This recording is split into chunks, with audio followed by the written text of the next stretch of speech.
Go.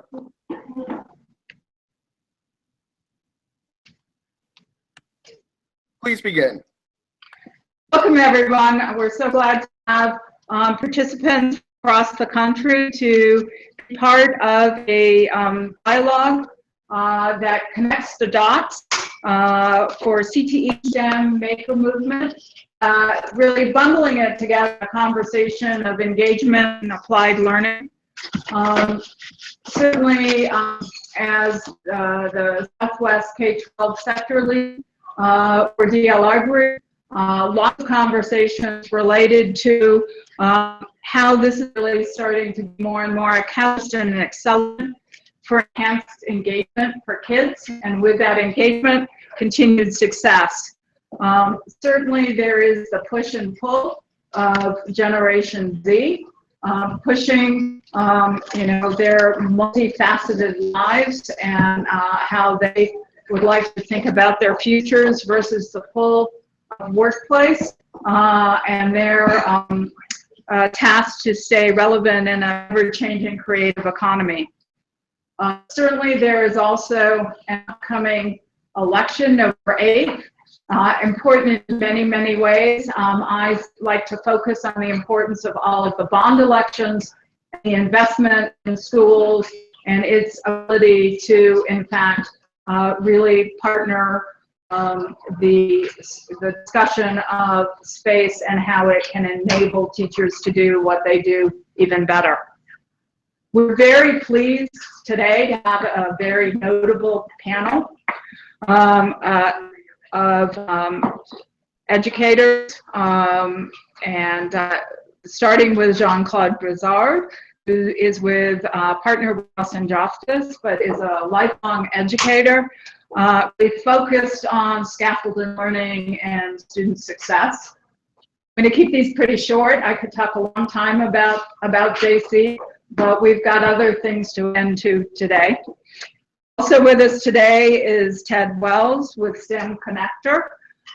He is the Chief Strategy Officer, and he is really committed to improving communication with stakeholders in STEM education. So in my mind, Ted, you're really addressing, if you will, that whole of the workplace in the creative economy.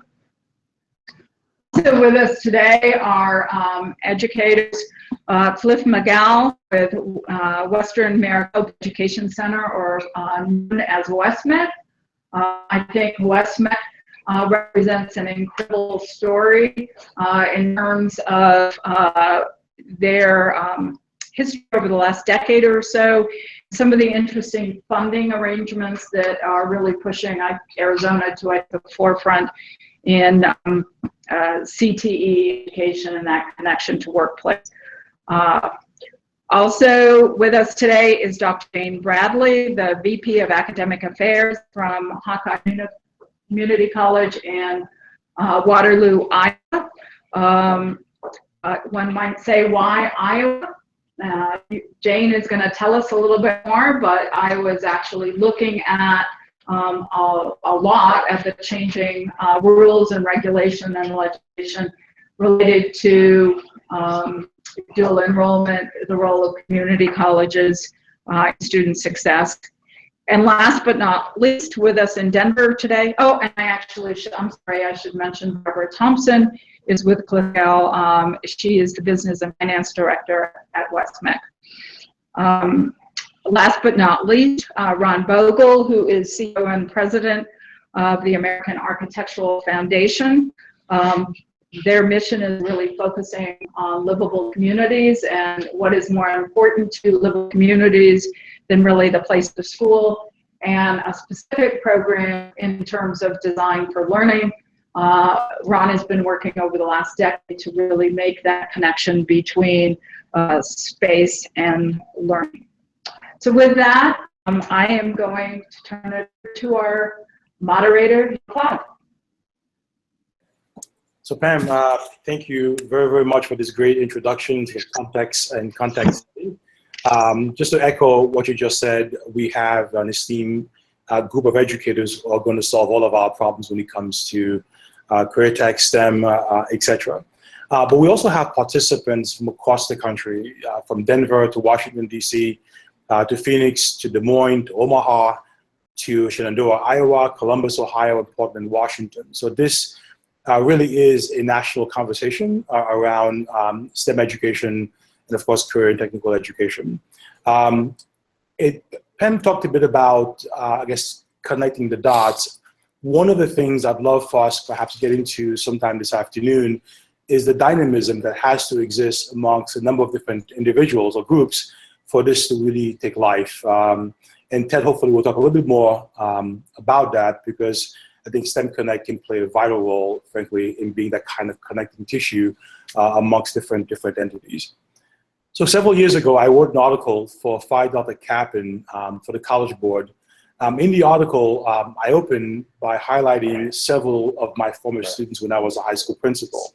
All three of these students, in my opinion, exemplify sort of what we mean by connecting the dots. All three of them leverage career tech education to get access to higher ed, to STEM education, and frankly to a meaningful and rewarding career. One student received a number of different credentials, CCNA security, including a bachelor's degree in telecommunications, networking management from NYIT. Another one became a CTE teacher in New York City, and now is a senior director of career technical education for the New York City Department of Education. And to give you an idea of the kind of portfolio he's managing, there are more than 100,000 students taking CTE courses across the city of New York. So wonderful to see how he has developed as an educator. The third student actually was an electronics major at my high school, but went on to earn a PhD in physics. His dissertation was on quantum gravity, just to give you an idea of how this young man went from a CTE concentrator to getting a PhD in physics. But all three of them, again, connected the dots between CTE, STEM, and the opportunities for dual enrollment at the New York City College of Technology in Brooklyn, New York. So I think if we connect the dots well, we'll have an opportunity to better strengthen America's competitiveness in the global economy. Because it spans the secondary and post-secondary levels, STEM, CTE can not only help students become college and career ready, it can encourage them to pursue post-secondary education or training, especially in high-skill, high-wage, and high-demand occupations. The good news, again, is that we have a great panel today who are going to help us connect the dots and solve all of our issues. So the three, we'll be talking about a number of different topics. So we're going to start with Ted Wells, again from Step Connector, who's going to be talking a bit about the continuum of learning from STEM to CTE. Ted? Hey there, JC. Thank you. Hi, my name is Ted Wells. I work with STEM Connector. We're a national organization focused on trying to bring the STEM ecosystem together. Just want to give a shout out to our friends at DLR for organizing this. We've been working with DLR for the last year or so, and Nick Hansen in Iowa, give him a lot of credit for pushing us all together. And Pam, it's been wonderful working with you and your team, and the team here in DC. Thank you for making us feel so at home. You know, we at STEM Connector, we have this big vision of vantage point of the economy, and what are some of the things that are potentially some of the pieces that need to be in place for us to remain globally competitive. We have a very diverse economy in the United States. If there's some folks at MIT, if you Google it, I don't know if it's still at MIT, but it's called the Atlas of Economic Complexity. And if you like data visualization, it's a beautiful data visualization set. But basically, the idea is that if you have a more complex economy, if you have you're in a lot of different buckets, then you're going to have a more stable, resilient economy. You're going to have higher levels of employment, and you're probably going to have higher levels of growth, which are all good things, right? But that requires that we have an education system that is extremely responsive, and that can work with folks producing a very vast array of outcomes in terms of where workers are going to wind up, where students are going to wind up once they hit the workforce, across a large continuum. So I think, excuse me, in recent years, this national movement around STEM education has popped up, and certainly with good reason. You know, it clearly, science, technology, engineering, and math are drivers of productivity. They certainly are drivers of growth. Those are the areas that we all can point to in our recent economic history as places where our economy in the United States and our other developed economies throughout the world are really outpacing our folks that are less developed, because we have this just amazing you know, ability to innovate and to create new things that people need, and to take very complex ideas and apply them. But there's this false dichotomy that's emerged, you know, as we've kind of walked down this road, that career and technical education, which, you know, was renamed, I don't know, some 20 years ago from VOTech to career and technical education. But this idea that when you go into a technical field, you're somehow, you know, compromising your future. And that seems to be a uniquely American kind of US American kind of thing. That, you know, if you look at other developing economies or developed economies throughout the world, particularly over in Europe, you see that there's a very healthy track around career and technical vocational education, but pushing students into kind of pre-employment tracks. And we've really have had a hard time here in this country bringing it into place. But I think we're going to hear from some folks today that are making it happen, which is really exciting. And so I think, you know, what we're seeing is, you know, this idea around career and technical education has certainly taken hold. I was interested to hear the other night the discussion that occurred on, you know, between Donald Trump and Hillary Clinton, that Secretary Clinton did mention, you know, that technical education would be at the cornerstone of her educational policy. And certainly in her choice of Tim Kaine as a running mate, Senator Kaine has been a huge advocate for career and technical education. But sort of bringing this all together is that, you know, we need the great thing with career and technical education, and I think that the way that we're moving in the direction of career and technical education is we're moving towards this place where, yes, you can go down this career and technical education track, which can, you know, has a lot of great things that I'll talk about in a second. I think our other speakers will shed more light on. But then there's also the opportunity to kind of go into a different track later on to build, to get what they call stackable credentials, and to come back into, you know, a more traditional college prep environment. So, you know, and I think we're looking at these things and we're spacing them out. I think, you know, maybe a few years ago, there was this paradigm of 4-year college for all. That's where our best outcomes go. And I certainly think that most policymakers, and I think a lot of employers are looking at that, who would be potentially hiring students, are realizing that experience matters, and you know, taking your time, and people learn in different ways. So I think that there's some really exciting trends that are moving along. You know, when we talk about education, the biggest driver of career and technical education is the Perkins Act. So we're still waiting on the Senate to finish that up. But hopefully we'll have you know, some funding in place for career and technical education. You know, and I think that also this is where places of folks like DLR, who are going to be designing these spaces, you know, and creating these environments for students to learn, you know, are so vital to this entire process. You know, there's some exciting trends right now that I think are bringing career and technical education, making it more attractive to students, because we have this we call the maker movement. You know, design thinking kind of taking place in the classroom has some exciting possibilities. You know, I was just at a meeting at the White House a few weeks ago, and you know, the Obama administration is pushing hard right down to the end to make push their educational priorities, and creating this community of practice for makers is really important. I think JC and I were at lunch the other day and we're talking about the maker movement. While we love it, we also don't want to see it become too institutionalized for the sake of just institutionalizing it. One of the problems I've seen with STEM education is people have had this notion that STEM is important, STEM is great, and they don't really know what that means. And that can be somewhat problematic in terms of implementation. You know, career and technical education, regardless STEM, wherever, professional development for teachers continues to be one of the biggest challenges. How do we get pre-service and in-service teachers to know what's happening in the workforce. How are the things that they're teaching students? How does that become relevant to students when it's in an applied context? And then how can they also make sure that students are learning how to think and they're not just learning for content? I think for us, one of the big things at STEM Connector has been how do we bring together employers, higher ed, and the K-12 environment. And in the K-12 environment, corporations have a tough time. And we all know that public schools are not the easiest place. Anyways, that tried to go volunteer at a school. I recently did it in DC, and the stack of paper, the paperwork that I had to fill out just to be a volunteer to work with a student was pretty involved.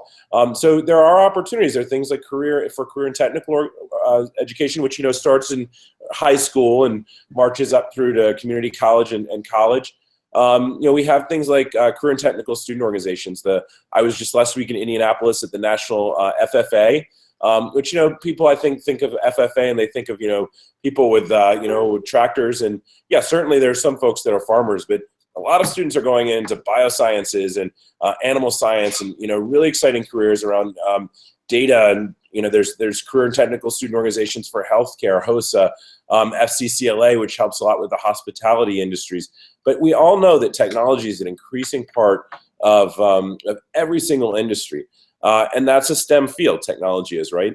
So I think that there's just a huge opportunity here to integrate. To make CTE not just a track, but more of a vehicle through which STEM education can be taught.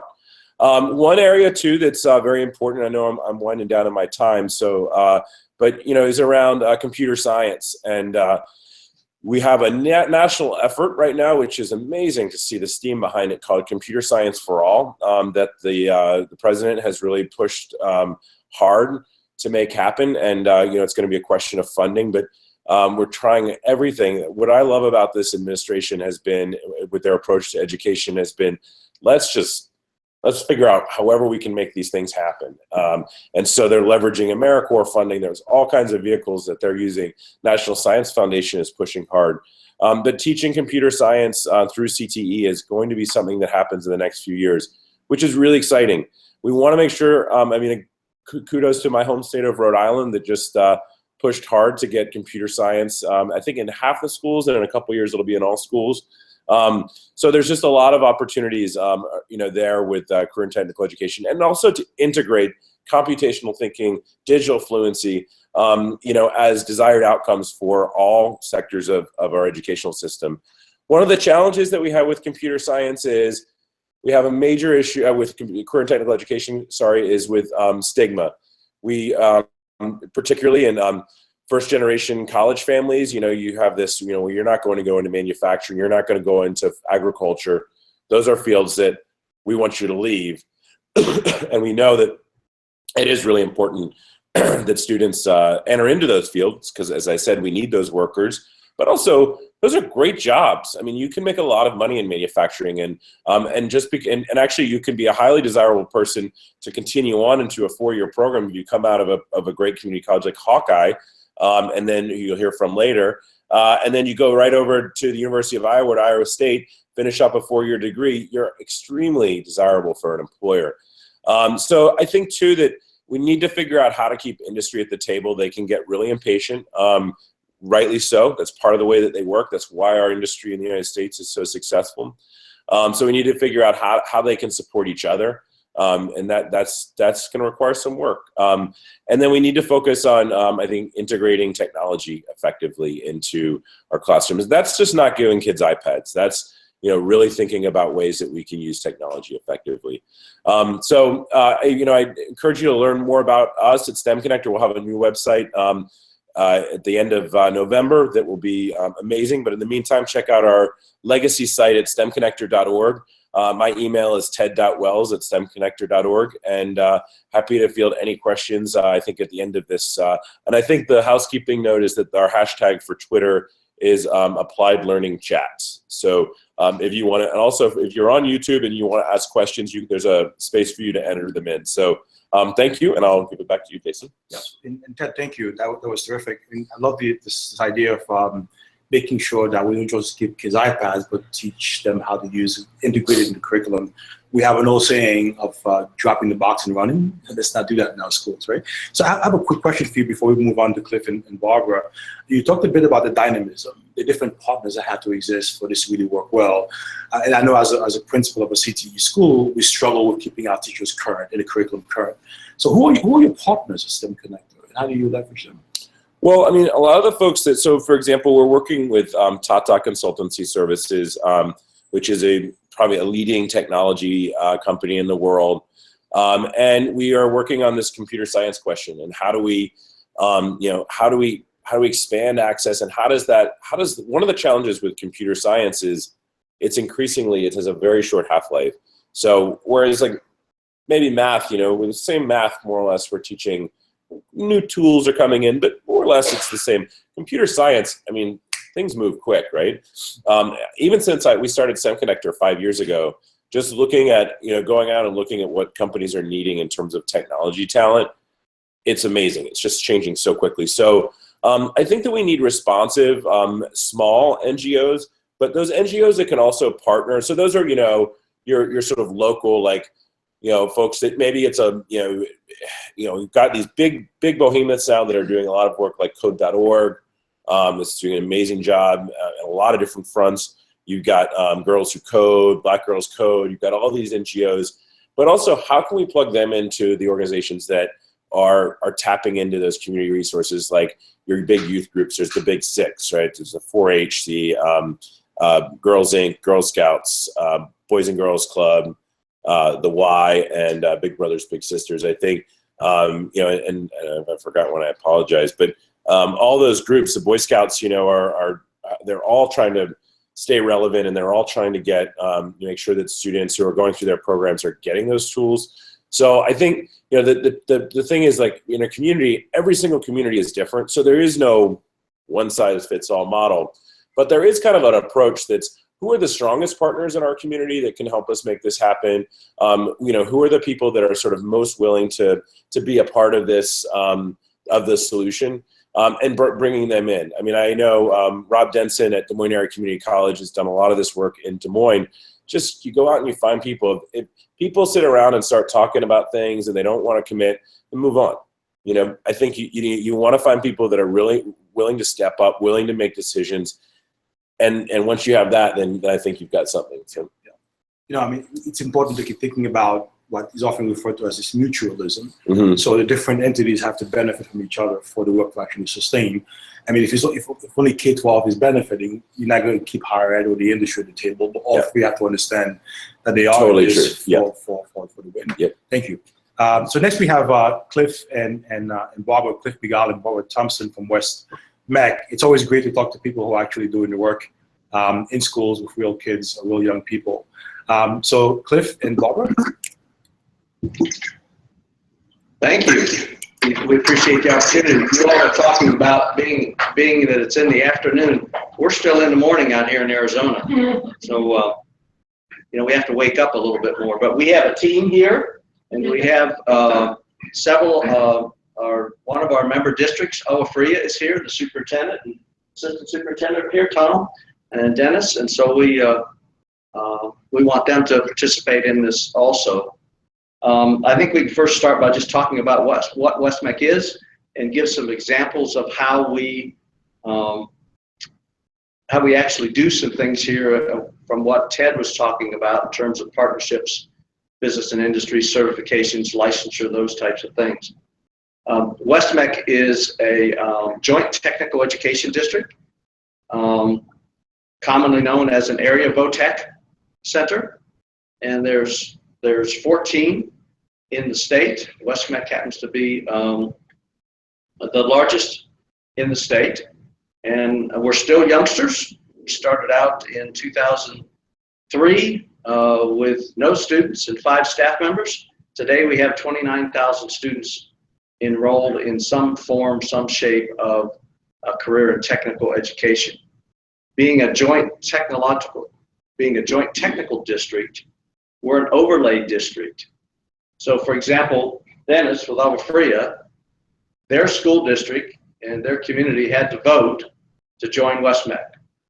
And so they are a partner in the journey of career and technical education training.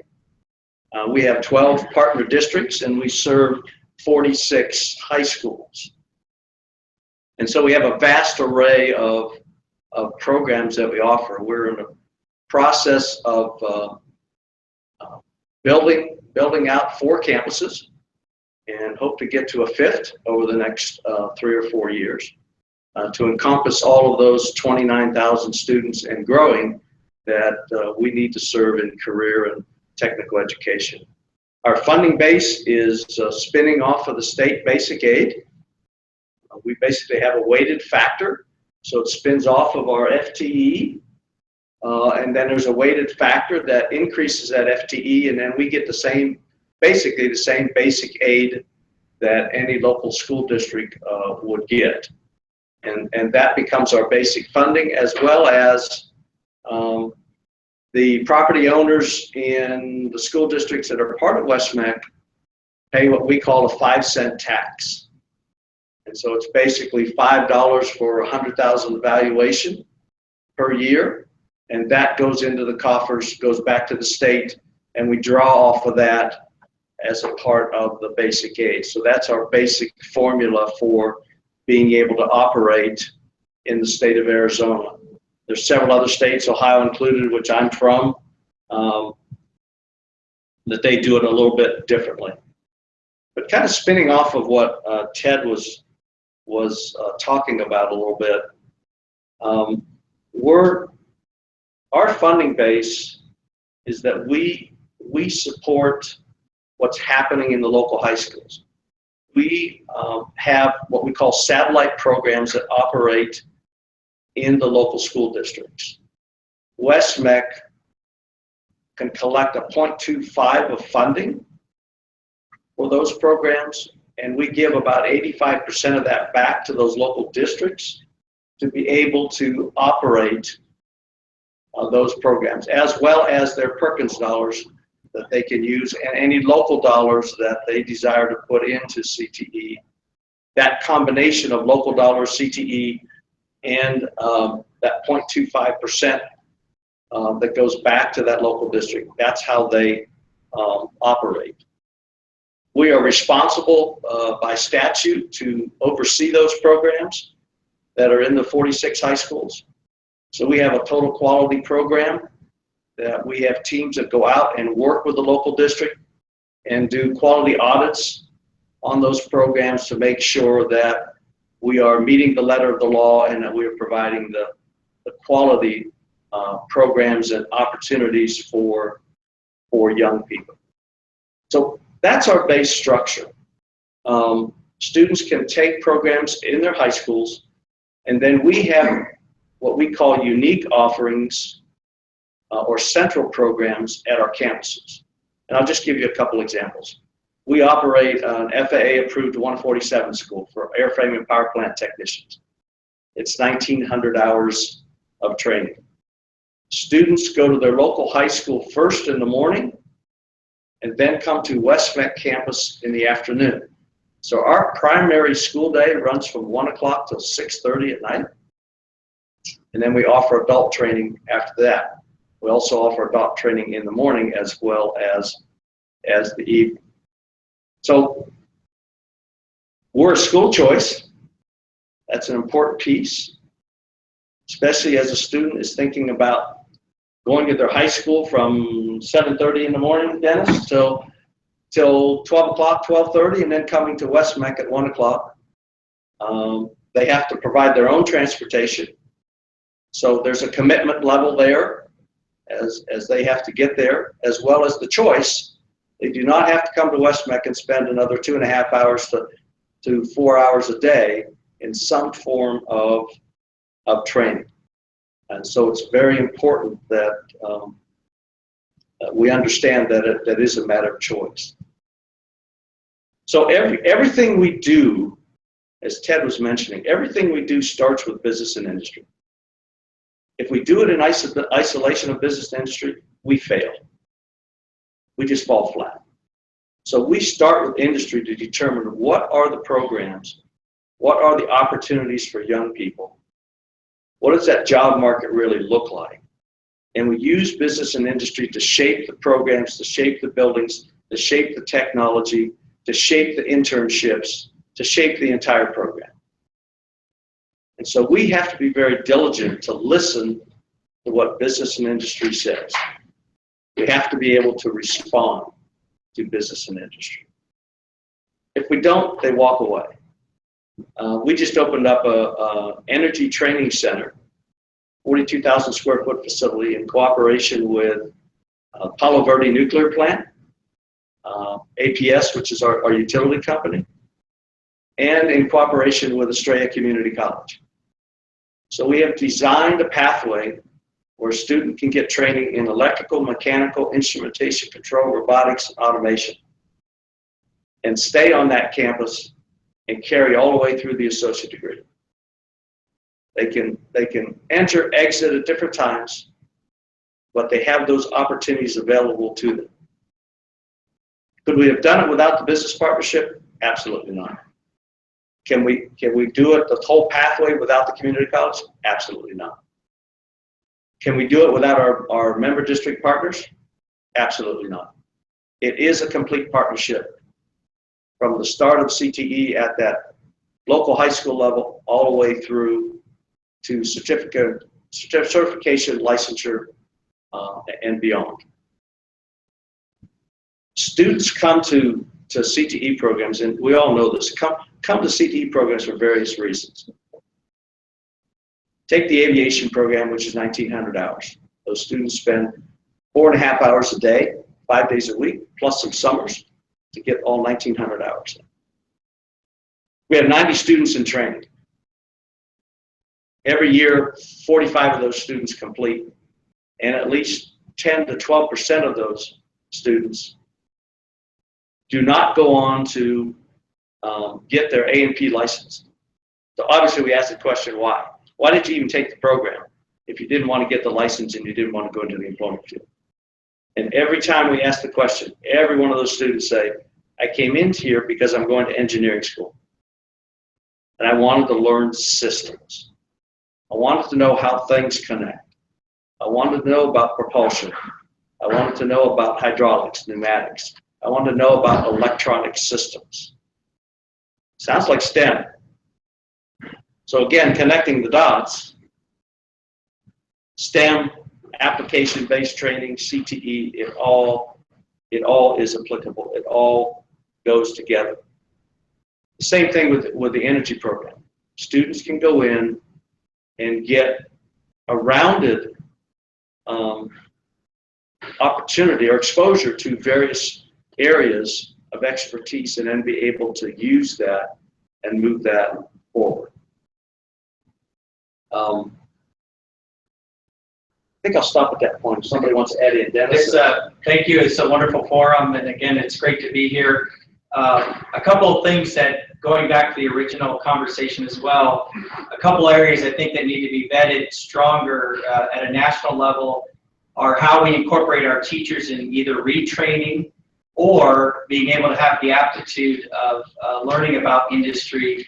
So one of the legs of the stool would be the need for our teaching force to have access, whether it's summer programs, whether enrichment or through CTE, they still need that opportunity. One of the things I really enjoyed that West-MEC's done recently is they've opened up a menu of cafeteria items for teachers. So it's only $25 a course, and a teacher can go in and all kinds of things. I think that's grown, and you now have a whole catalog, a whole curriculum.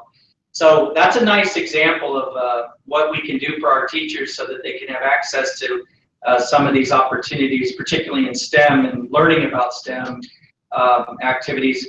The other thing that I think is significant is the continuum of student learning. So the idea that West-MEC recently has allowed their programs to be extended. So if a student comes in as a senior and it's a 2-year program, they can finish that program after they graduate. And again, I don't know across the country if that's the nature of the beast, but we found in Arizona recently that I think that's a healthy step, so that if they do go on to community college, if they do go on to the university, these programs don't have that artificial ceiling, or they don't have a, I can still complete that so as they learn, because as we all know, student. The light bulb goes on at different times for students. So those are two significant things that I see. But I think the teacher component and the aptitude of our teachers to have access to industry expectation and standards. And again, I'll reflect back to our CTE partners on that. I'm thinking from all aspects of teaching, even in the classroom, even in the non-CTE areas. There's a great need for teachers to have some reinforcement and opportunity in that venue. So, you know, Dennis makes a great point about the professional development aspect of it, because all of our instructional associates are coming from industry, and so they know their craft, they know their skill, but they don't necessarily know how to share that in that educational setting, in that classroom. And so the whole area of professional development is crucial. At West-MEC, we provide all of the training needed to get the certifications in the state of Arizona to be a highly qualified teacher. We provide all of that across the region, and that really allows us to do that over a 3-year period of time. So it's not a heavy strain on these industry folks that are coming into the classroom for the first time. And then we have coaches. We have coaches that work with our instructional staff from the classroom side as well as the application-based side. So that's extremely important to have that training base. And that's one jump in.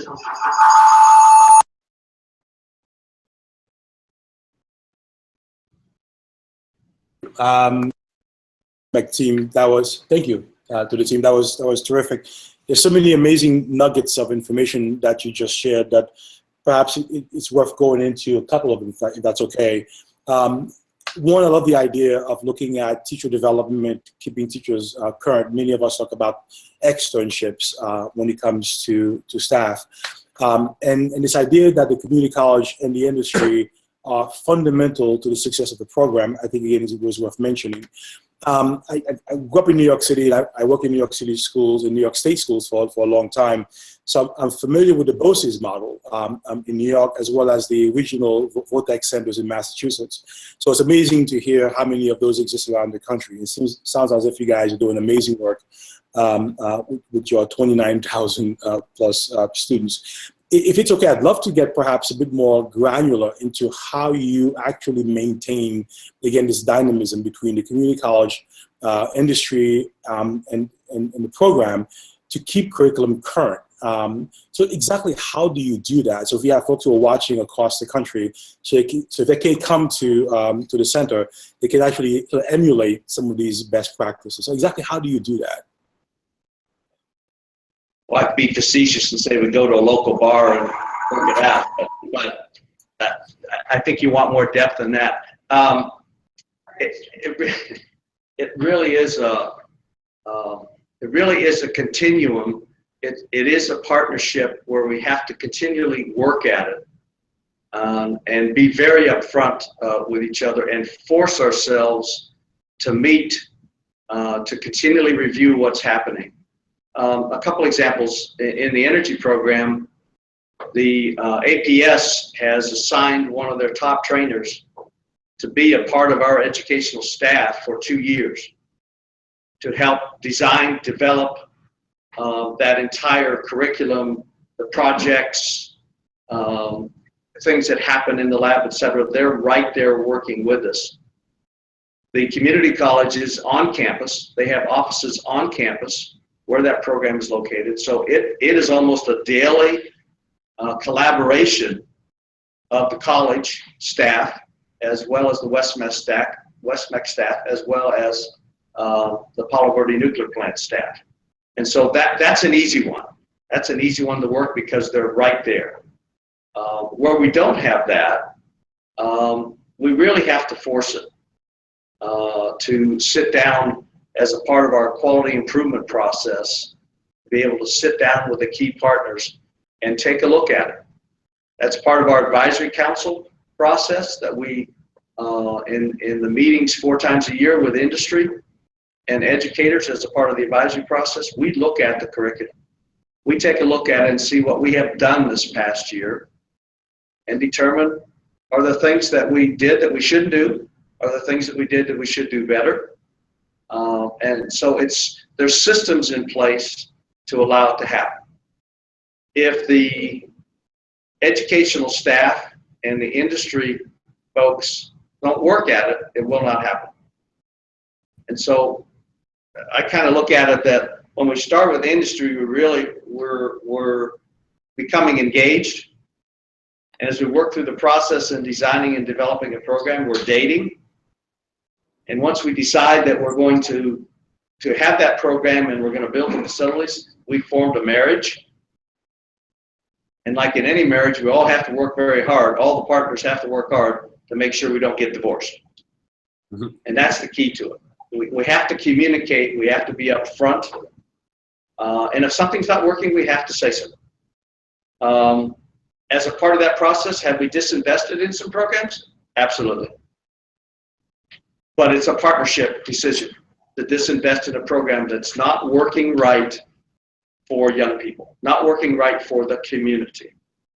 And we have to be upfront and honest about that some of the decisions we make and efforts that we put in don't always work out. You know, we hope those are few, but it does happen. So it's just a continuous process of communicating and having those systems in place, like advisory councils, like quality audits that we do, and meaningful discussion about what's happening not only in our satellites, but our campuses, as well as what the community colleges are doing.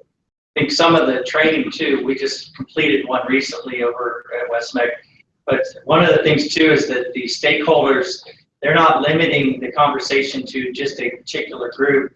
We have board members, I've seen teachers, I've seen professionals in industry, students, I've seen students involved in this vetting.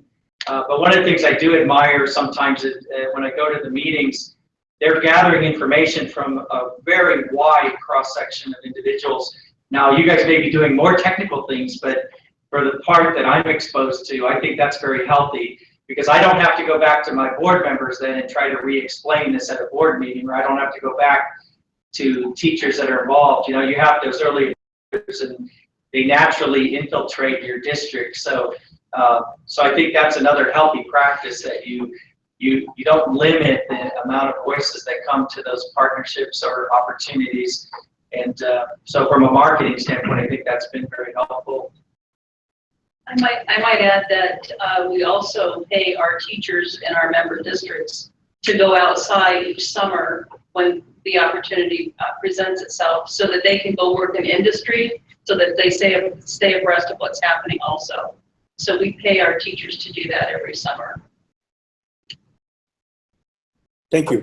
Terrific. And I couldn't agree more in terms of getting teachers out to these places. And Cliff, you talked about the students who actually take the courses for airframe and power plant without necessarily taking the certification exam. So FYI, I'm a licensed commercial pilot and took a number of courses as A&P courses, just so I knew how the actual engines work and how things work, so I could troubleshoot if I had a problem when I was somewhere up in the sky. So I couldn't agree more, and I appreciate the comment. I do have a few more questions, and I'll come back to it at the end when we have the Q&A around the center and perhaps how you work with schools across the districts. Did you guys want to say something before we move on? No, I think we're good. Thank you. Perfect. So we'll come back again.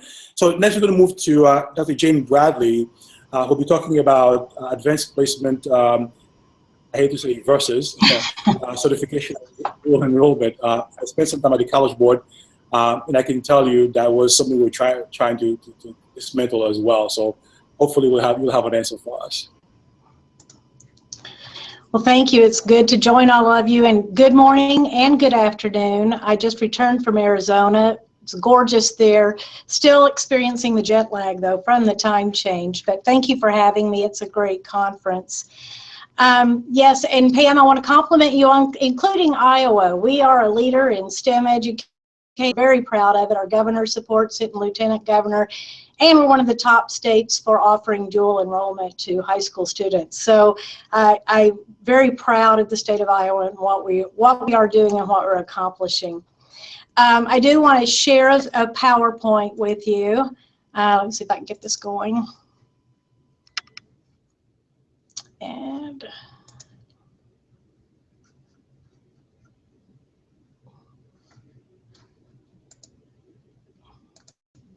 there we go. So I want to start off first with talking about definitions, because sometimes the states vary in their definitions when they talk about dual enrollment, and certainly Iowa is one of those states. So nationally, people talk about dual enrollment when they're talking about courses that high school students are taking for college credit. And actually in Iowa, that term has been used for the whole K through 12 system for students enrolled in various institutions at the same time as they're attending public school. So we have another term called joint enrollment, and this is for high school students who are enrolled particularly in community colleges. And they do this through various programs. We have what's called the post-secondary education option, or PSEO. Those are typically face-to-face, online. We have contracted courses where community colleges contract with schools to offer specific classes. And then we have students who independently enroll in college courses. Concurrent enrollment is probably closer in many ways to what other states call dual enrollment. And these are courses delivered when there's a contract between a school district and a college. But in the state of Iowa, it's interesting because the legislature has mandated that this system be implemented in Iowa, and actually supports it through Iowa Code and provides weighted funding to school districts who offer concurrent enrollment. They offer weighted funding for your transfer type, arts and science, liberal arts classes, but they have an even higher weighted funding for career and technical education. Just an added note that all 15 of Iowa's community colleges joined together and became NACEP, or that's the National Alliance for Concurrent Enrollment Partnerships. We are all accredited through that system to guarantee parents that the courses their students are taking in their high schools are indeed college level courses, equivalent to college courses in every way possible. When we look at advanced placement courses are quite standardized. The College Board is a mission-driven, not-for-profit organization. It was established in 1900, so it's a long-lasting group. And they've developed curriculum to support student success in college.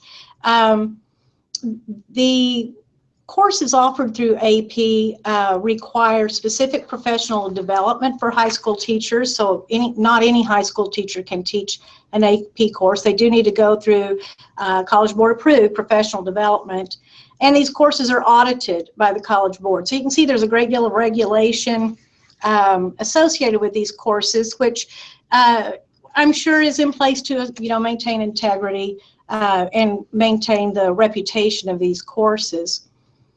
If you wanted to, you could go and look. The courses that are offered are listed on the AP course ledger. And the awarding of college credit for AP courses is at the discretion of colleges. So some colleges have policies that they will accept AP classes and those be transferred in and transcripted. Others may not, may choose not to. And the other dilemma with that is when AP courses are transcripted, they typically are transcripted with a symbol because the grade is achieved through a test. It's a credit by test. And so some colleges may opt to accept credit when a student scores a 4 or a 5, or maybe a 3, 4, or 5. It's up to the policies of each institution. And the grade shows up as a T in Iowa, or some type of symbol, maybe even the number, as it's a credit by test. When we look at concurrent or dual enrollment, these are taught by qualified high school / college teachers. And when I say high school, they have to meet the requirements and have the credentials of college teachers. So in other words, a high school teacher that's teaching a class for a college under concurrent enrollment is considered an adjunct faculty member. They could easily be teaching on the main campus as well as at their high school. The courses have the same identity as the regular college course. That means they have the same name, the same course description, the same course number. They have the same student learning outcomes or goals for these classes, even down to the content. That is measured, and of course that's very important because the weighted funding is based on time in class. So they have comparable contact time to college courses, same rigor as demonstrated through content and assessments. So quite often you'll see common assessments between the high school class and a college class, the same college class. And students receive a letter grade on their transcript. So there's no symbol. It is indeed a college class. It just happens to be perhaps taught at a high school, or it could be taught on a campus or a center. An overall comparison, and I'm taking a few liberties here, I would say that in general, people think of AP classes, especially if they took them in high school, as demonstrating scholarly excellence. That this is something that, a great achievement for a student to take an AP class and to successfully complete that class. When you look at concurrent enrollment, I would say those concurrent enrollment classes, when a student successfully completes one of those, it demonstrates their college readiness, but just as important is their workforce preparation in many cases. So it's a broader type and more inclusive type of course. Again, just a quick review, it's a standardized curriculum for AP, curriculum same as the college course. AP is taught by a qualified high school teacher who's taken the professional development, while concurrent is taught by a qualified college instructor. Even if it's high school instructor, they're have college credentials, college required credentials. There's no guarantee of college credit with the AP, and with concurrent, they're actually contract college credit. No grade symbol for AP.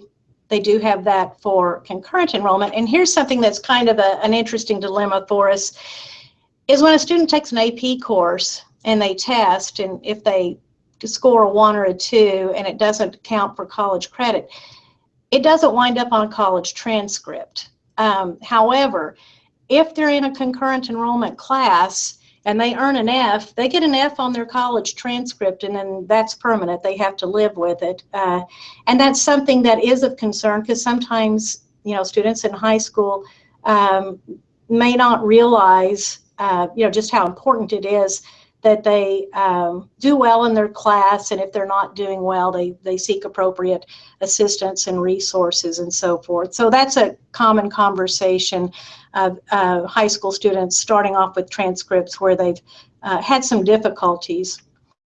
And with AP classes, they're limited to what courses are on the ledger, while concurrent is pretty much wide open to whatever the college and high school district agree upon. Considerations for STEM. If we look specifically at STEM, when we look at AP classes, there's only 12 classes available in math and science, and I'll show those to you in just a minute.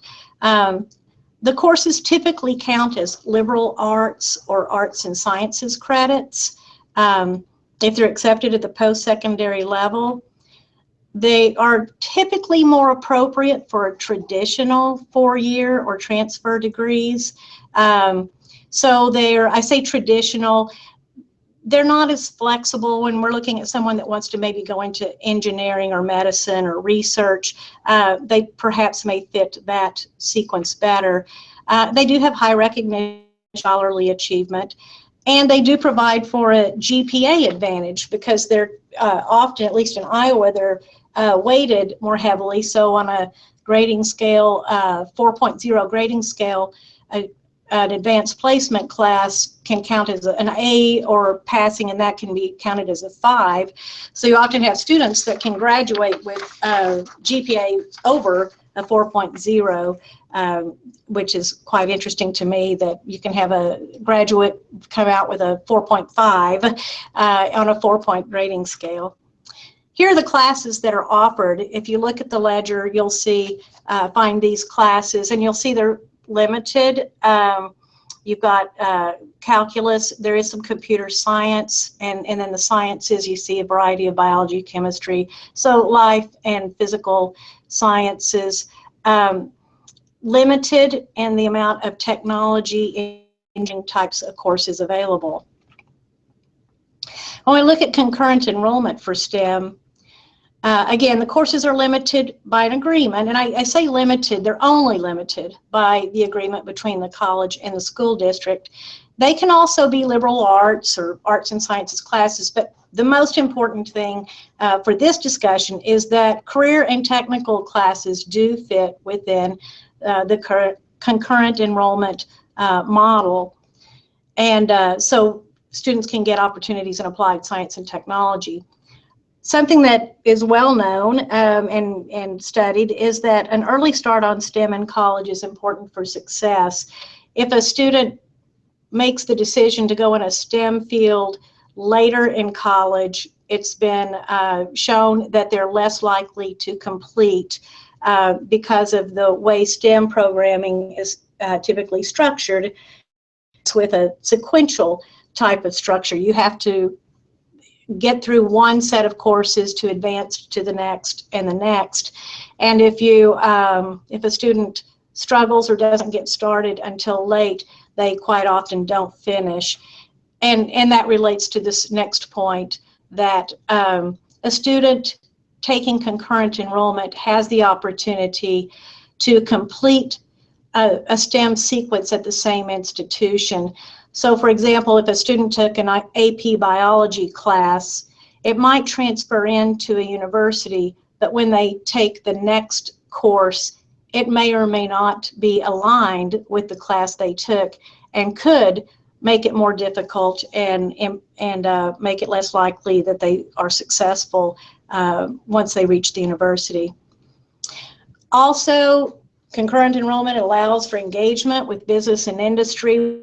We're talking about here, when we have our courses here in Iowa with the high schools, there are advisory committees associated with the career and technical programming that's offered through the high schools, through concurrent enrollment, job shadowing opportunities, interactive speakers, and so forth. All of that is often encouraged in the courses that are associated with the community college. The possibility of earning industry recognized credentials. You certainly can't get that with the AP types of courses. That's something that's very important in career and technical education, particularly in the IT areas, those up and coming IT areas. Gaining those credentials is huge.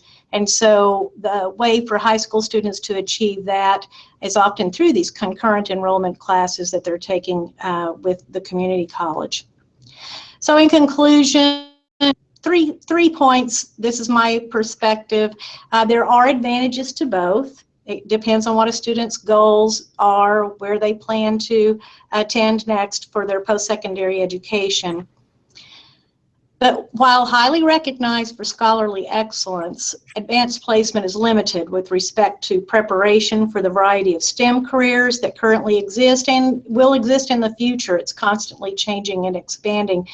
So while the AP courses are very college level, they are recognized for the scholarly excellence required of students to be successful, they still do not provide that preparation for careers that's so important these days to students. So dual enrollment has the flexibility to prepare students in areas of specific interest to the student and to connect students early with business and industry. So from the perspective of STEM, dual enrollment is the way to go. That's what connects students with jobs, connects students with their interest areas, specific interest areas, and can build on their education. And that's the end of this presentation. So Thank you. here I am back again. You never left. Thank you so much for this terrific presentation. I know the College Board is piloting an advanced placement course in computer science. Do you care to talk a little bit about that? Maybe that's their sort of entry in trying to figure out how to better bridge what we see in STEM, what we see in CTE, and what needs to happen for the College Board. For the what now? The AP in advanced placement course in computer science. Do you care to touch on that a bit? I'm saying very simply that this may be the College Board's attempt to begin to think about ways in which their advanced placement courses can better connect with the STEM field and even career tech. I also know that they have a developing partnership with Project Lead the Way. So do you think perhaps this is where they're heading to, what they're thinking about? Oh, I would, I'm not as familiar, it sounds like it's what you have just said, but absolutely, I think they're going to have a fading interest in the AP because the concurrent enrollment or dual enrollment achieves the same thing, college readiness, but it also gets a student further down the road on their degree completion. I don't know, does that answer your question? It does, and I did spend some time as an advisor at the College Board, and I do know it is something they've been talking about. Again, I don't know how far they are in terms of pushing. I know the new president, David Coleman, is quite aware of what you're talking about. They'll become sort of obsolete if they don't really get into this conversation. I do know that they are actively trying to figure out the best ways to bridge all three sides, frankly. So you're right. Hopefully they'll call on you as an advisor as well too. So we're gonna move on to Ron Bogle. I sort of was schooled, I would say, in the last perhaps 10 years of my career, in better understanding the role that space plays in enabling vision, enabling great curriculum.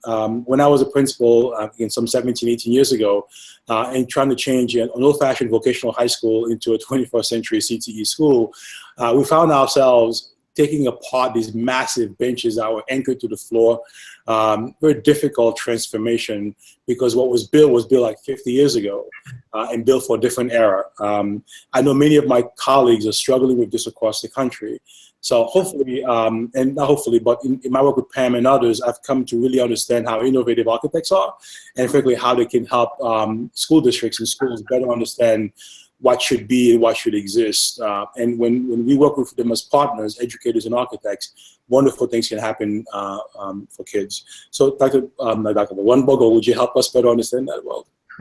I'll do my very best. First, the name Pam Laufelman, I'm not assuming that identity, but Pam can speak up. Pam mentioned that we've been working together for 10 years. Pam, it's actually been over 15 years.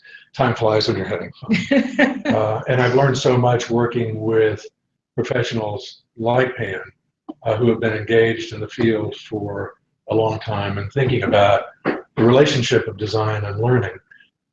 Just a second of background, I'm president of the American Architectural Foundation, based in Washington, D.C. We're a private, nonprofit educational organization, and we work in the fields of city design, education design, and preservation.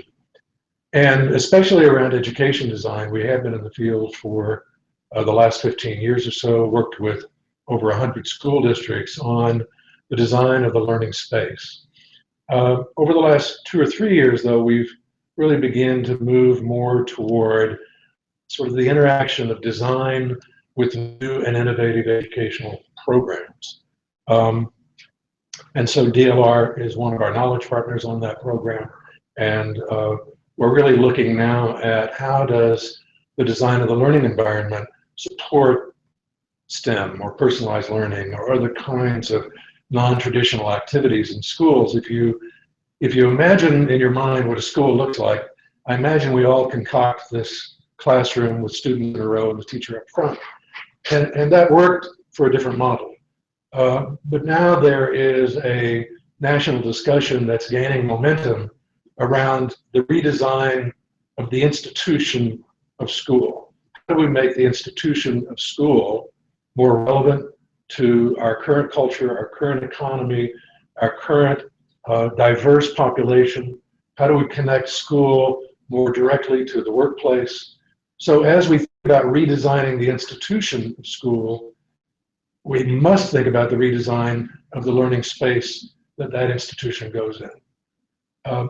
Last year, we spent nationally over $15 billion on the design of new schools or renovation of schools. This year, it's projected that we'll spend tens of billions of dollars. It seems that there's been a pent-up need that's been suppressed due to the decline in the economy and other things that really is springing forth now. Colorado alone has nearly $5 billion in bond issues on the ballot in just a few days. This is an opportunity to build a bunch of buildings, or it's an opportunity to do something transformational. And so the reason I'm in Colorado right now is that we're planning on essentially a design intervention. We're hosting a design summit in Colorado in March.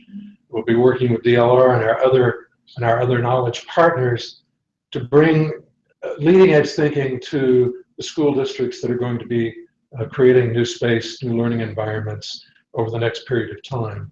We think that it's a great opportunity for districts and states to make a statement about their vision of the future. And what a better way to do that than when people walk into the learning environment, when they walk into the space, they immediately know there's something new going on here, and that's exciting. Or we can build a bunch of buildings. And the problem is we're going to be living with those buildings for the next 50 years.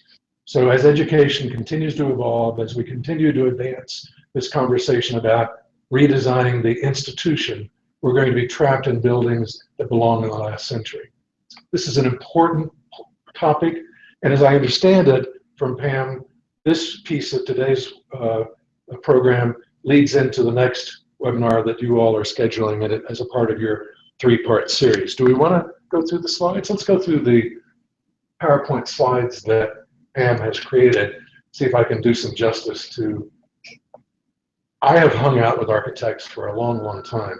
I have never designed a school, so you're going to have to forgive me if that's not my expertise. But we'll start with the first slide on this PowerPoint. While we're putting that up, just a couple of other things. We have an award that we give each year, and I think this constitutes an announcement.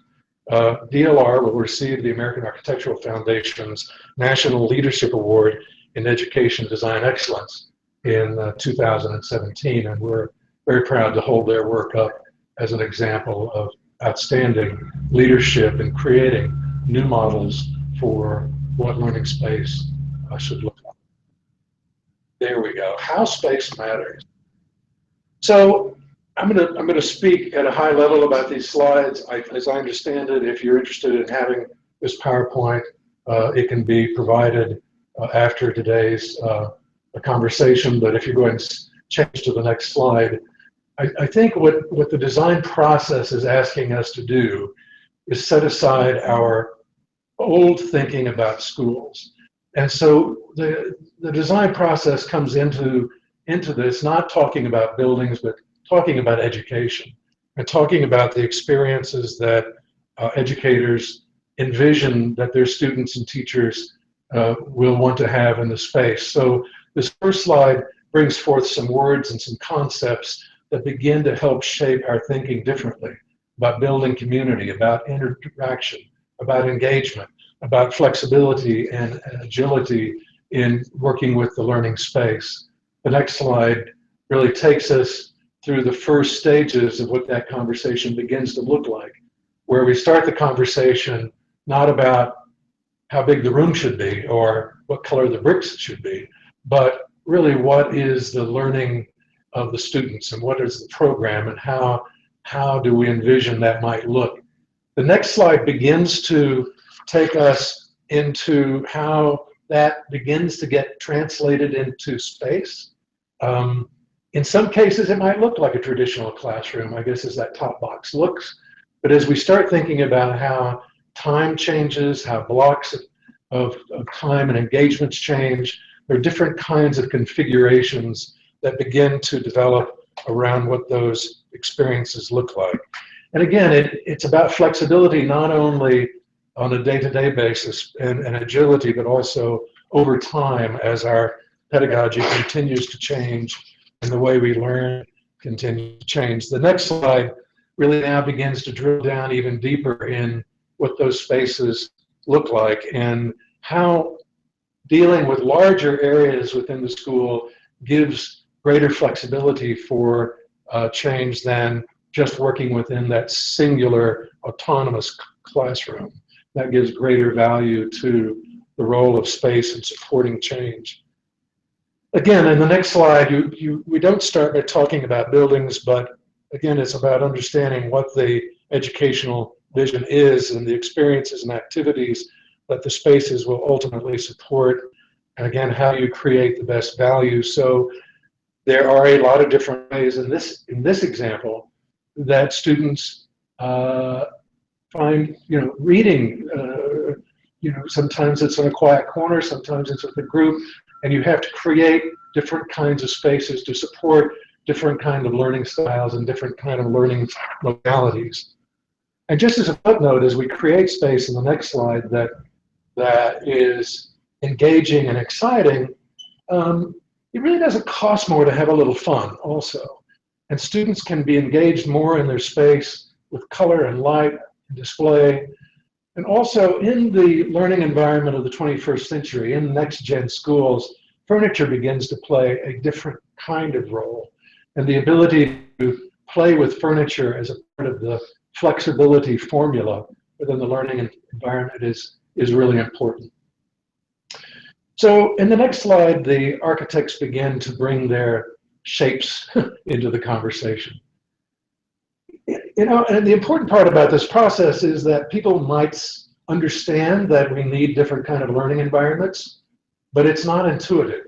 And that's why the dynamic between the architect and the educator is so essential, is that the architect helps create the vision that the educator seeks.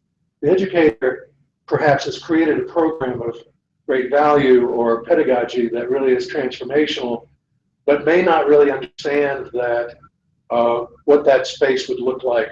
So the architect begins to now play around with the ideas, blocks for program framework, small group, big group, etc. And then they move that to the next stage. The next slide begins to show the relationship between these spaces and how those make intuitive and logical sense playing off of each other. Noisy space, messy space, quiet space, intimate space, and so forth. And in the next slide, you can see that they continue to develop the relationship of spaces and finally create ultimate solutions that guide the design of the learning space.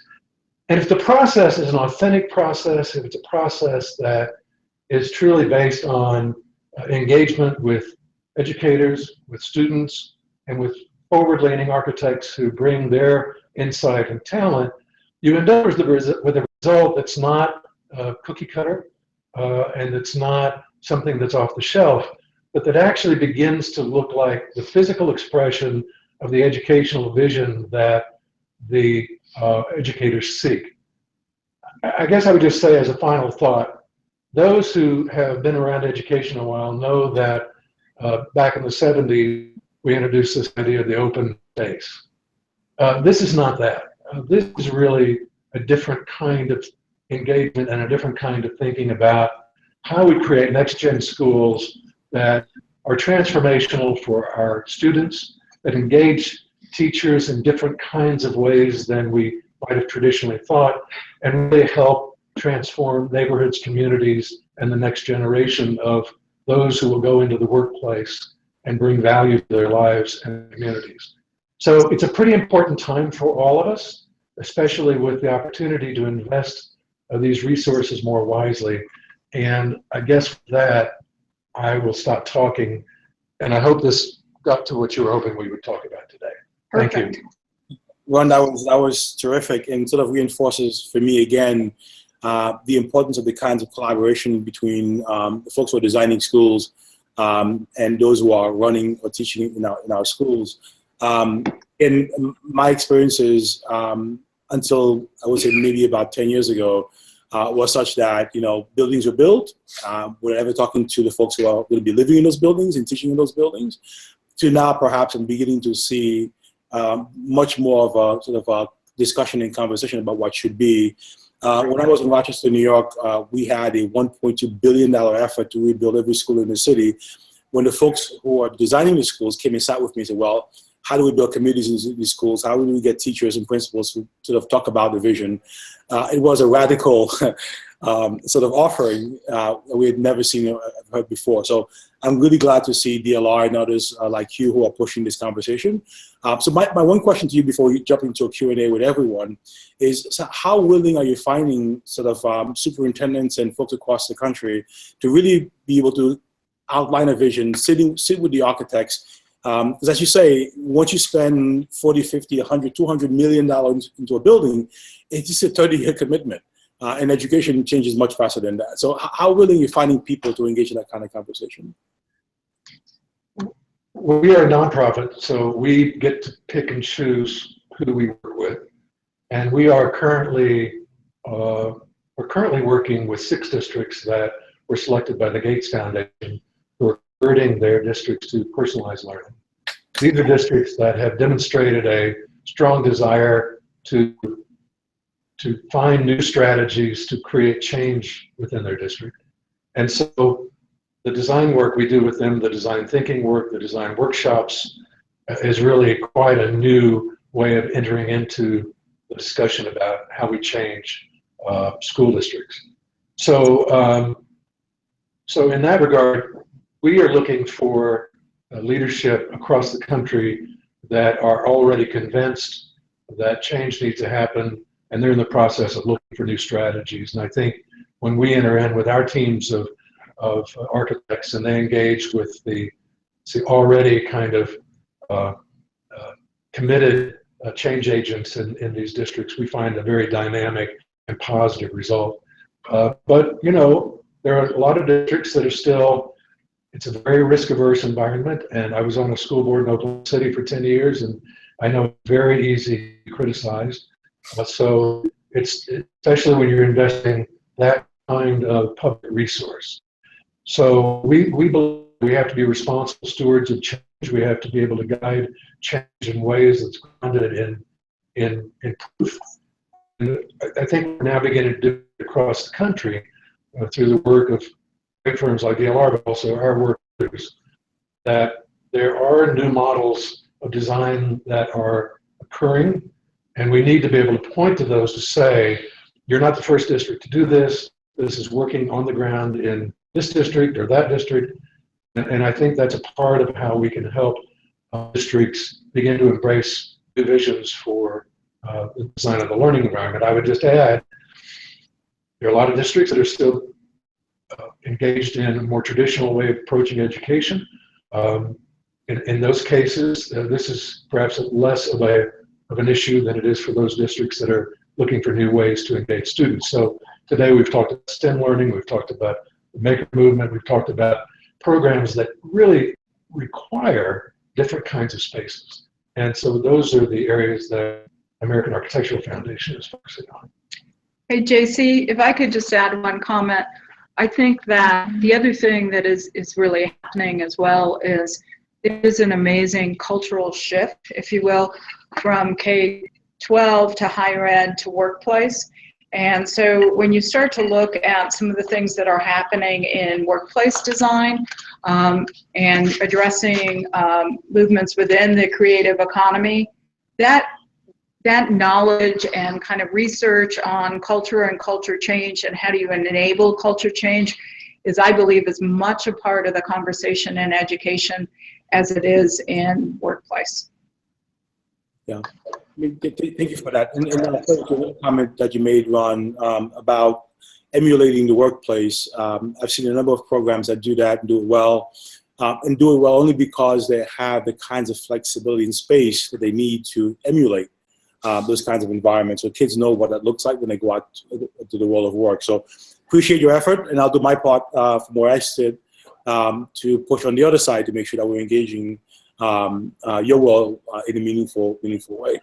So, folks, we're going to move now into the Q&A section of our talk. So if you can unmute all of your microphones, and you can jump in whenever you feel like. At times, I'll ask questions directly of individuals or organizations. I'm going to stay muted unless you have individual questions, and then we'll come up here and unmute, because if you're out there, the speaker's actually within the computer. So if you and also, if you are following us, watching live on YouTube, by all means, please tweet questions to @Applied Learning Chat, @Applied Learning Chat. By all means, we have someone who's watching the Twitter feed, and we'll take your questions as well online. So the first question I have, and I guess I can go for anyone. When you think about applied learning, CTE, makerspace, STEM, all that seem to be dominating the education landscape right now. Why do you think that is? And what's driving the interest?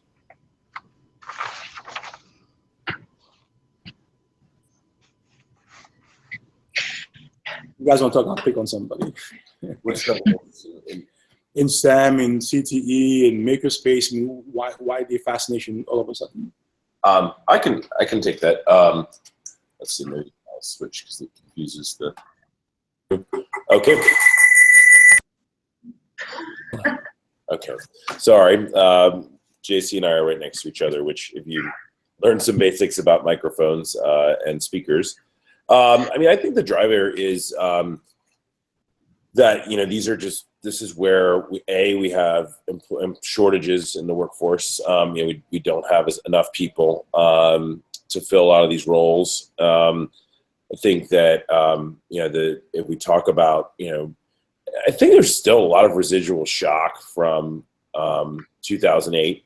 People really want to make sure that they are prepared for the workforce and prepared for the bumps ahead. And I think the reality is, as I said before, this is technology, the application of technology in, everything we do, data, just everything we do is involving, sort of this STEM fluency that is really important. And one of the things we've been working on over the last few years, Jane's a part of it, is the Innovation Task Force has been working on this paradigm that we call STEM 2.0. And STEM 2.0 has 3 foundational platforms. One is employability skills. And the idea being these content skills are great, but you have to unpack those content skills and use them effectively in the workforce. And so we have employability skills, innovation excellence, that desire to keep going and learning from failure, and that failure is good. If you talk to people in Silicon Valley, you know that most successful entrepreneurs have led several unsuccessful startups. And the third one is digital fluency. But I think the way we're moving now is that everybody has to have some kind of STEM. We're seeing, actually before I got here, was about to talk to a business school about becoming a part of our network, because, business students, managers today require STEM skills. So I think you've got one thing is these are pathways to good jobs, which is important. I think that's probably the number one. But I think 2, you have this idea that everybody requires some degree of STEM because technology is so pervasive in everything we do. Hey, JC. Thank you, JC. I'm going to talk to Michael. If I can- Easier to make this. Okay, perfect. Thank you. JC, can you hear me? This is Pam. Oh, sorry, we were quiet. Sorry, go ahead, Pam. So I just wanted to chime in. Now there's echo. Brian, can you help me? So we recently participated in a STEM and Sports Day with the Coyote in Phoenix, And I think that the interesting thing is, I have to admit, I had my own preconceived notions about STEM and really related much more to kind of computer science and technology, maybe some biomed, you know, but it was a fairly narrow focus. And the thing that was fascinating is the COO of the Coyotes talked about that as a young kid, he got really involved in math because of his interest in the statistics and sports. And so now he's gone to Stanford Business School, and he's kind of running this fairly major sports enterprise. And I think that when you ask about the fascination in CTE and STEM, it really is making kind of these one-to-one connections for kids and engagement. And so I think that the message that all of us need to get out there to our parents, because oftentimes as parents, you know, we all go to school, we think we know what school is, and so how is that shift, and how can we help push that perception out, not just from the educator's standpoint, but also from the parent's standpoint and the student's standpoint, so that they're really driving and continuing to drive, because I think that that is what's propelling the momentum around STEM and CTE, is kids are interested, you know, they're engaged. It's like, this is fun.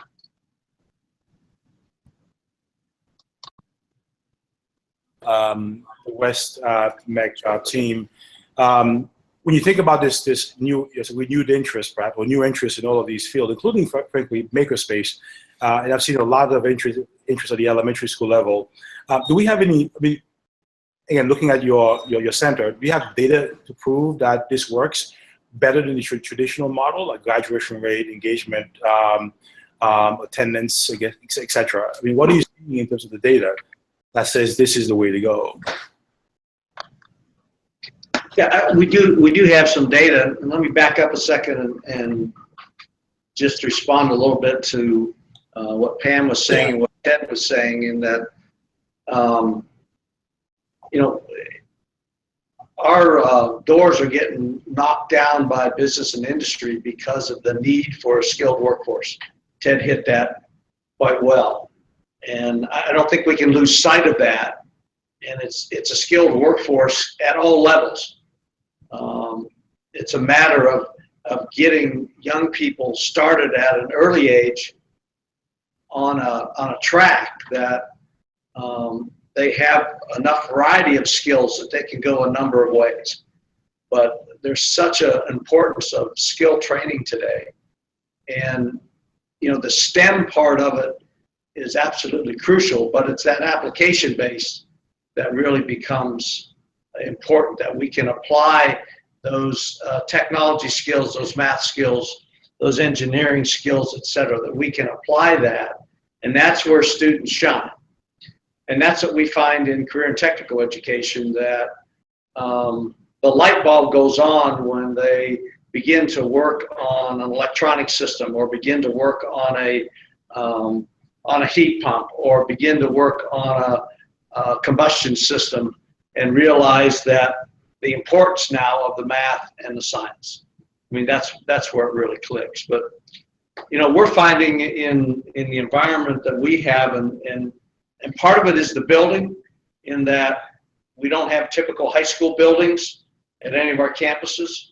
You know, we try to make them look like an industry environment, a work environment, an office type environment with collaboration zones, et cetera, so that they don't feel like they're coming into a typical building. But we're finding in CTE, both satellite and central, that at least in Arizona, if students take one or more CTE classes, you know, we're finding that their graduation rate is more like 95, 96%, compared to young people that are not taking any CTE, and the graduation rate is at 76%. We're finding a satisfaction ratio of 9.3 out of a scale of 10 for students that come through our programs. And we have those exit interviews so we can find out how they really feel about the training that they have had. We're finding that our students are, you know, 78% of our students are passing the state assessment exams, compared to a lower figure for students that are not in CTE. So we have some stats there.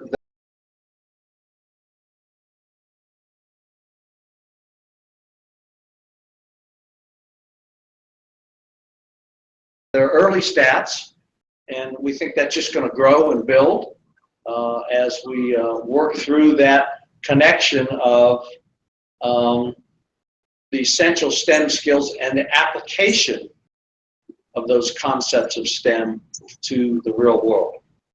Another piece that we can't forget, which industry hounds us about every day, is the whole arena of employability skills. How to communicate, how to talk, how to listen, how to treat people, how to team. That's so essential. We can't lose sight of that with all of the technology that's out there today and all of those STEM skills. If we lose sight of the whole employability skill set, then we're in trouble. Agree. Cliff, great point. In fact, I want to come back to that in a bit, but we have a few questions from Twitter, and we have one question from Des Moines we'll come back to in a second. One of the questions from Twitter asked if we're addressing issues associated with high school students, older college students, or adults. And if anyone wants to take that on, I'd be happy to listen. I think we're talking about all of the above, correct? From my perspective, we're talking about all above. All yeah. I was going to say, from the community college perspective, we absolutely, provide CTE training for all ages, all demographics. So I think when it comes to career and technical education, we're looking at displaced workers, those that have been laid off from an industry. We have some areas in manufacturing that are shifting, and so we have people that are unemployed that come to us and get retooled. Sometimes they go with a brand new field of employment. They have moved from manufacturing to healthcare, for example, which is a pretty drastic difference. But these are people that are non-traditional age students. Of course, we connect high school students early, but yeah, I think when it comes to career and technical education, it's open to all ages, all demographics, interests, lots of interests. It's very exciting right now to be at a community college because there are so many opportunities, and we do serve all age groups. Yeah, and in my experience in the last year, I mean, I've witnessed school districts jumping on the makerspace at the elementary level. I've seen centers build in towns and counties where people are paying sort of membership fees, the way you do for a gym, to just come in to do work and build things. So I've been seeing it across the board, from adults all the way down to pre-kindergartners. It's a wonderful thing to witness. I think Des Moines has a question, so I'll open the air to Des Moines. All right, thank you very much. We've got a question from Des Moines. Good afternoon. Adib Palmbisai, Director of Central Campus here in Central Iowa. We are a regional academy serving about 30 different high schools, even far away as 1 hour. My question to you is, what models, platforms, and systems exist out there so that we can serve greater numbers of students, especially in our rural and underserved areas? So just thoughts on that, please. Yeah, it's a great point. I mean, anybody want to talk about rural support for kids who are living in those geographies across our country? Seems like Jane, you might have some ideas. Well, since it's the question out of Des Moines, we're all the same state, so that group kind of knows what I know and may know more. But we are absolutely addressing that because we have rural communities where the populations are declining, but they're very proud of their schools. And there has recently been a CTE reform that was overwhelmingly passed by both the houses, bipartisan agreement to support career and technical education so that all students, whether they're rural or urban areas, will have opportunities and access to career and technical education. And that's going to be done by establishing regional career and technical centers that will serve those students. There are some formulas that have been developed to make sure that to support the success of those centers, and that they will definitely reach the students they need to reach. It's very exciting. It would have been really nice if there had been a lot of funding backing that particular piece of legislation, but that, you know, first things first, we've got the legislation, and now it's kind of in the hands of districts and the community colleges to make that system work. I'd be interesting to hear what other states are doing in the same kind of the same realm of what we're attempting here. Yeah, Jane, I would just, I think, you know, last week I was at National FFA conference and convention in Indiana, and I saw a colleague. I know in a lot of rural areas there, agriculture education tends to be relatively strong. You know, you do have an ag ed teacher, you do have an FFA, and that, you know, is a career cluster in the CTE, career cluster agriculture education, and actually probably one of the strongest clusters, ironically, even though agriculture is a diminishing part of our overall workforce. We have a very strong, you know, national agricultural workforce prep, and we also have our land-grant universities. But we have been concerned for a long time, and we still should be, about our urban students being underserved. But when you have these conversations and collateral resources become you know, such an important input into the outcomes that you're trying to achieve, you know, rural is a real challenge from a resourcing perspective. And so I think, you know, unfortunately, I can't sort of list off some other programs, some, you know, things that I think are going well, but you know, I know that I know, like, for example, in the there's been an effort to you know, fill this stopgap of diminishing extension service through the United States Department of Agriculture through this e-extension program that seems to be having some mixed results. But, you know, certainly, you know, tapping into, you know, sort of virtual resources is going to be something that there will be definitely a, you know, an interest in. So while I can't say, yeah, here's something to look at, or here's a state that's doing really well. I know Iowa certainly is one of the top states that I think of when you talk about serving rural populations. I know Arizona too is doing a lot with their rural populations, as is New Mexico. But those are populations that are increasingly, you know, finding themselves underserved and, you know, just under-resourced. JC, back, just some thoughts on the topic. You know, there are several states that are doing things. Ohio is one of them. Oklahoma is another. Arizona is one. In Arizona, as I said, we had 14 JTEDs. 11 of those are in rural areas. Ohio has 49 JTEDs, and over half of them are in rural areas. And so you have to think a little differently in the rural area as to how you deliver some of the programs. And I'll say it's rural, but you can also apply it to a city region also, in that what some folks are doing is that you actually run the program in the business. West-MEC has a couple programs that run in distribution and logistics that we run in a 287,000 square foot facility called Coremark. We also run some things in hotel and tourism in a Renaissance resort. There are programs that we're talking about, and some of the rurals are actually putting the programs on the high school site, so that you have, in a rural area, you have the specialized CTE training programs as well as the high school on the same property. So you don't have to worry so much about transportation and those other things that we deal with in the suburban and city areas. West-MEC for 5 years had a program that was a medium heavy diesel program that was located in a Freightliner dealership. It was easy access. It was a building that was given to us, and we operated there, and it worked. Also, in the rural areas and even in West-MEC, we operate programs on the community colleges. Again, taking advantage of the opportunity of the things about concurrent and dual enrollment. We operate fire and EMT programs in the community colleges.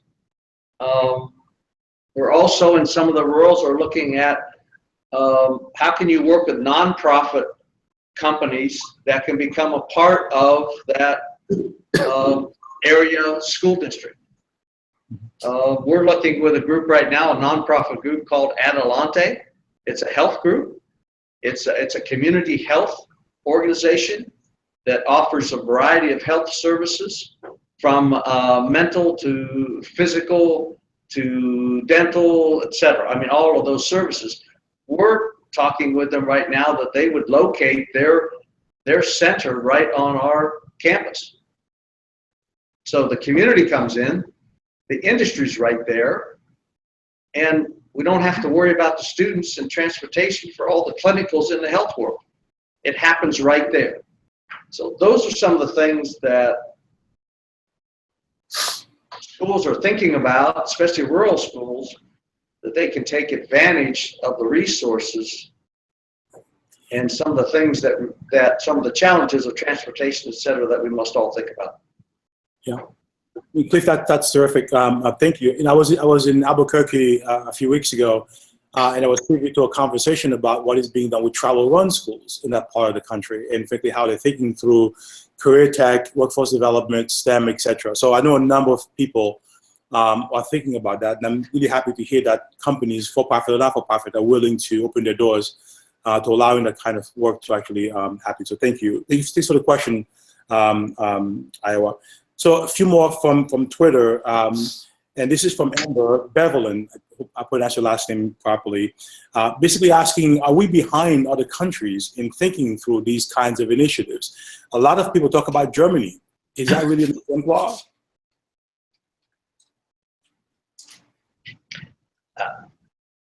Back to Arizona, if you'd like.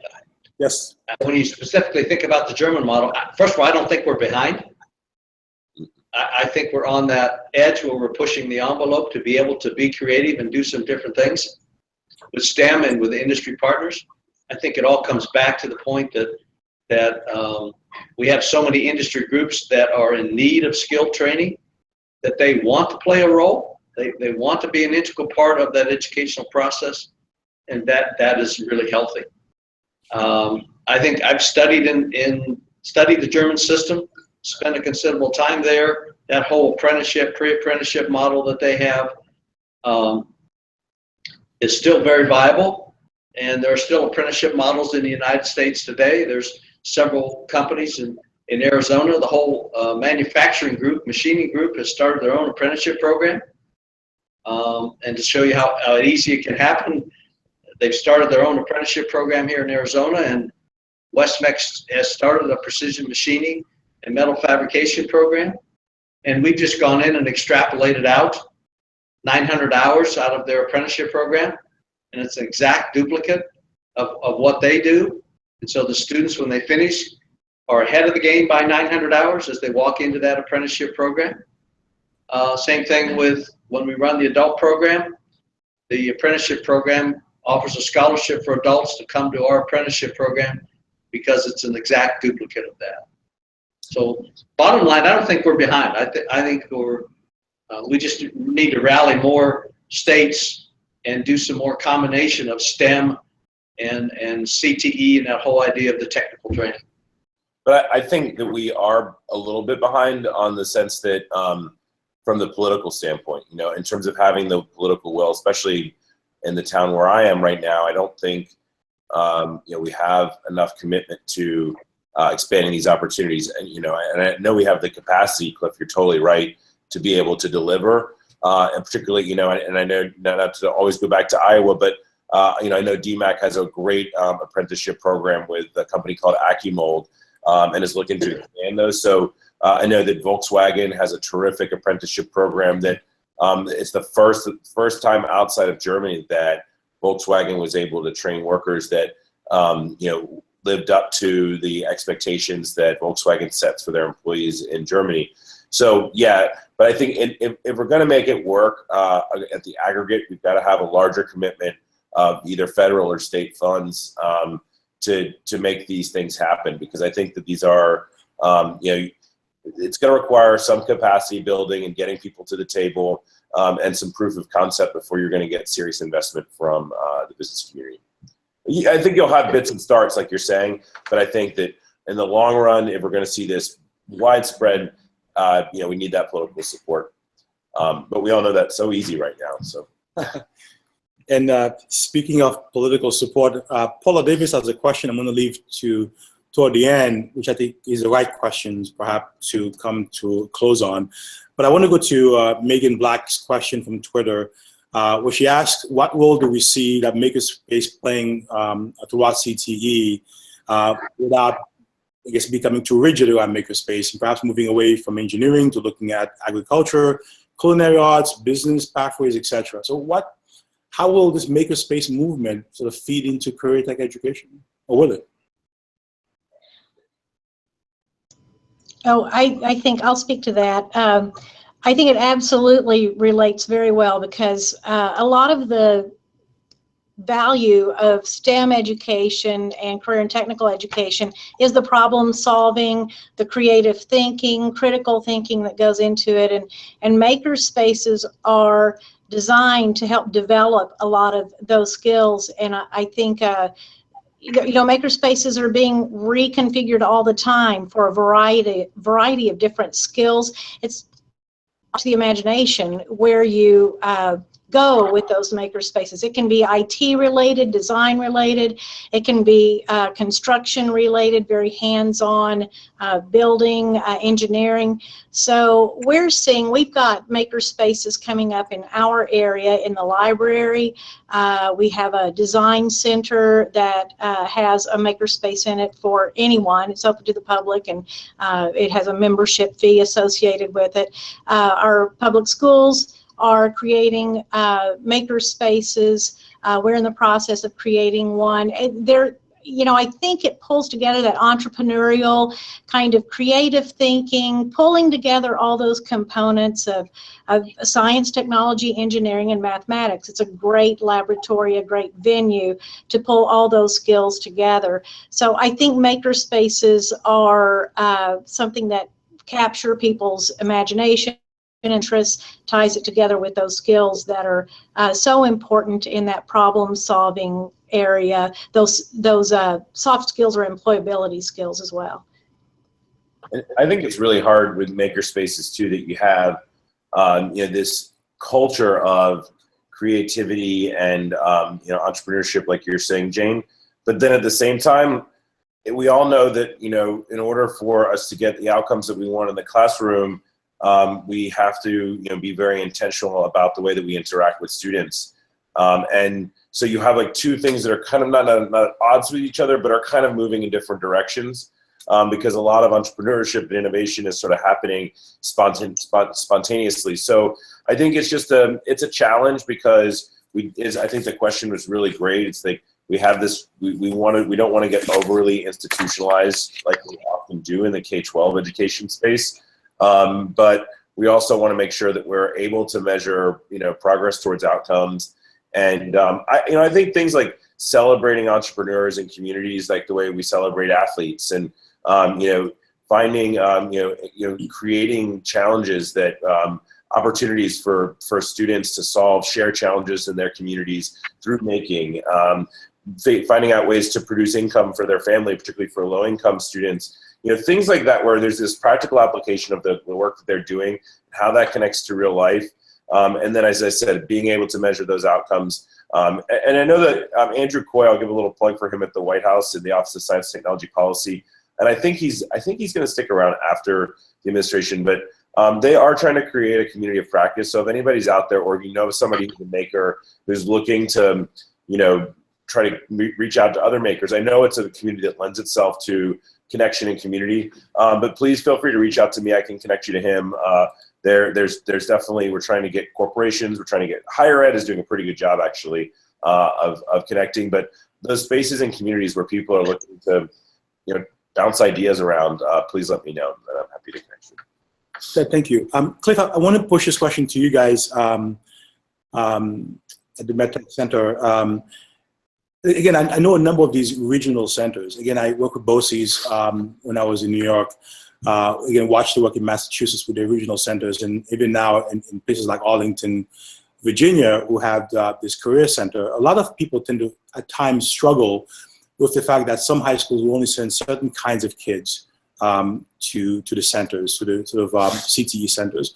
How do you combat that? And have you been, or how successful are you in making sure that this is not just something for some kids, but certainly for all kids? I can help. Great question. I'm passing it on. Yeah. We're very diligent about that. It has a lot to do with working with the CTE programs to make sure that the marketplace is fair and equitable for teachers to market their programs. We do try to model that, by the way. We do feel it's important for the programs. It's not self-sufficiency, but it's an open market for schools to have a dynamic opportunity for kids to have exposure to CTE programs as well as traditional academic pathways. There is a lot of things that we do. We'll have summits, we'll have STEM conferences, we'll have a STEM fair. We have a program where you guys come out and you monitor all our programs and interview our teachers and talk to a few of the students, kind of an audit. But one of the things about that is just the opportunity for kids to have access to those programs. And they might germinate different ways. I've seen over the years recently with the robotics, some districts have it come as a natural club or activity and it grows into something very special. Some have incubators where students are actually looking at how to form products or companies. And it's kind of one of the things, to go back to one of the comments I heard earlier, it's neat that it's natural. You know, one of the things, my own son at the U of A, University of Arizona right now, is studying some of these things, but it's fun to talk to him because a lot of the roots of his experiences came from the high school experience. And I'm so excited about that because that's, when you talk about documentation or proof, I think we are starting to see that matriculate into higher ed in a very positive way, and also at the community colleges. But I think it's, I hate to use the word free market or open market, but I think it's important that everybody has a seat at the table, and that seat at the table is equally distributed. You don't want somebody with a low chair and a high chair and somebody in the front of the room and the back of the room. You want to be sure that as you develop your programs for kids, that the menu is very rich and everyone is participating. So I think some of those barriers are crumbling and it's getting better and it's more positive. But I think those are the things: visibility, accessibility, being sure to be out in front of the kids with the information and that type of thing. I think there is a bridge here. We don't have a lot of time today, but maybe in the next session, there is a bridge here between what we're talking about and back to the design of learning spaces. And this is one of the fundamental ways in our new high school that it's completely changing. So we could talk about that another day, but it's just all the maker spaces, all these things are lending to providing students really, really dynamic learning environments. And part of that comes from the design. So I hope that answers your question, but I see good things happening there. Thank you. I think the stigma is always going to be there, because there's folks that just still think that technical training is for those other kids, not for my son, not for my daughter, but for those other kids. And as Dennis is saying, we just have to work at that. The more that we can engage business and industry to be an integral part of the educational process, the better off we're going to be. And there's many examples of that across the country, where industry is playing a vital role in that daily activity of learning. So I think that's a big piece. And the more that we can build the pathways with middle schools, high schools, technical schools, and community colleges, the more that we can build those pathways, that those are solid pathways, that finance, etc., doesn't stand in the way, and young people and parents can see that my child can get from this point to this point, I think the stigma begins to come down and down and down. Agree. And I would also push that when you look at initiatives like the Link Learning Alliance work in California and Detroit and others, I think the more we see that kind of wall-to-wall requirement that every child in every school goes through a pathway, the more, I guess, those kinds of stigma and perception walls begin to crumble. So we only have a few minutes left. I'd like to get to two questions. Last one, of course, we'll come back to Paula Davis. But we talked a bit about the dynamism that has to exist to keep this sort of work dynamic, relevant, etc., from teacher externship to curricular design to the space design. But there's one part of career tech that's often been a bit of a challenge for a lot of us in this field, this idea of work-based learning, how we get kids engaged in that. I mean, not just a handful, but all of them who are part of these programs engaged. I mean, how do we get that done, and how successful have we been to get there, to getting there? You can come back to Arizona again if you'd like. I mean, I think we're gaining ground, and it still comes back to that engagement with industry. I think we struggle every day with industry groups about the liability side of it. It's not the point of their willingness